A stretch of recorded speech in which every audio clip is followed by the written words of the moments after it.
So this is a part printed for the Viking on the Viking, and it's printed in CPE from Filamentum.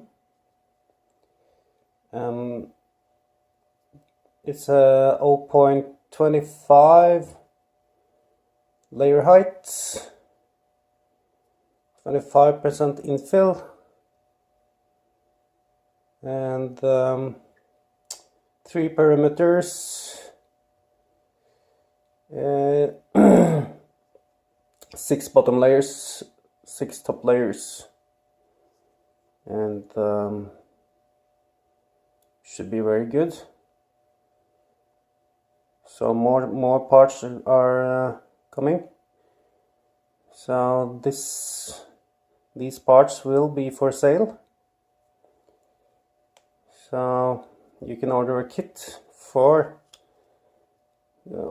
of printed parts for the Viking sometime soon. I'll see how long this takes. Not sure if it's gonna be something I do, but I'm gonna do one kit and then I'll see. Yeah, so this is awesome filament. It will never break. So yeah, printed parts, wrap.